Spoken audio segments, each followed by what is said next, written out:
চাঁদা চাই। এবারে বলছে যে শালা কাজ করতে পারিস, এখন এই মুহূর্তে 20,000 টাকা দিতে হবে। কোনো বিএনপি ধরা পড়ে কোথাও কোনো অফারেন্স করে সেই ড্রাইভার কি আমার পরে একটা।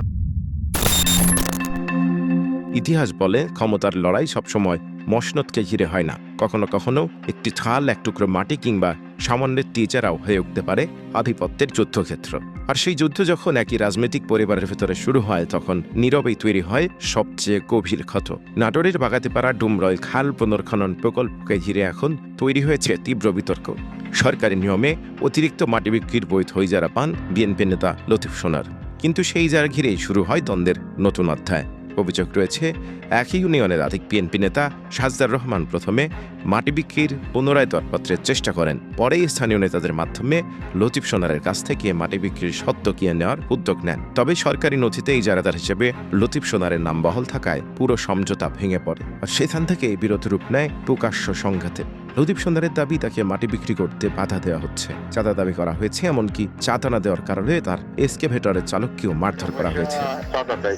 এবারে বলছে যে শালা কাজ করতে পারিস, এখন এই মুহূর্তে 20,000 টাকা দিতে হবে। কিন্তু আমি ড্রাইভার বলতে যে আমি টাকা দিব কিভাবে, মালিক আছে, মালিকের থেকে আপনারা যদি নেন চলে নেন, আমি বাইরে থেকে আসছি। ওই তো ড্রাইভার একটু থাপ্পড় মারেছে, আর বলছে টাকা 20,000 না দিলে পারে ওই তো গাড়ি চালাতে দেবো না। মালিকের সাথে কথা বল, কিছুই শোনেনি, টান দিয়ে এসে নামায় মারি।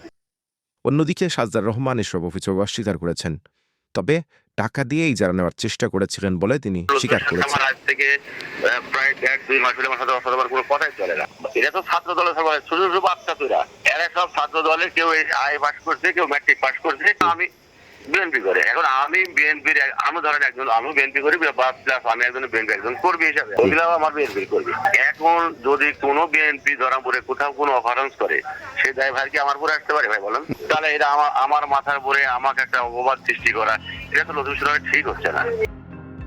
ঘটনাটি এখন পুলিশের তদন্তাধীন। অভিযোগ গ্রহণ করা হয়েছে, তদন্তের দায়িত্ব দেওয়া হয়েছে সংশ্লিষ্ট এক কর্মকর্তাকে। এখন প্রশ্ন শুধু একটি খালের মাটি নিয়ে নয়, প্রশ্ন হলো ক্ষমতার ছায়া যখন সম্পদের উপর পড়ে তখন আইন আগিয়ে এগোয় নাকি প্রভাব। ডুমরায় খালের নীরব সংঘাত এখন সেই প্রশ্নই ছুড়ে দিয়েছে নাটোরের রাজনৈতিক অঙ্গনে।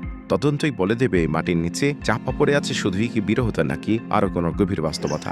তো ভেহিকল ড্রাইভার মারধর করছে আমার প্রতিবেশী গ্রামেরই 3 জন, আর হচ্ছে চন্দ্রখোলের হচ্ছে 2 জন। হ্যাঁ, বয়স কম, লিড দেয় ওই আমার সাবেক নেতা ইউনিয়ন, ওর নাম হচ্ছে শামসুর রহমান। হ্যাঁ, ওনার লিডে, আমার ধারণা ওনার লিডে এগুলো হচ্ছে। ওই অভিযোগের মধ্যে 2 জন ওনারই হচ্ছে, একজন ভাইসি একজন ভাইসি। টাকা চাইছে, আমি দিইনি। আজকেও সকালে চাইছে, আমি বলছি 1 টাকা আমি দিতে পারবো না, সরকার আমাকে অনুমতি দিচ্ছে, আমি এখানে চাঁদা দিয়ে কাজ করবো, আমি ওরকম কিছু করবো না। আজকে চাইছে, আজকেও আমি দিইনি, টাকা দিইনি। আমি আজকে আমার কাছে 2 লাখ টাকা চাইছে,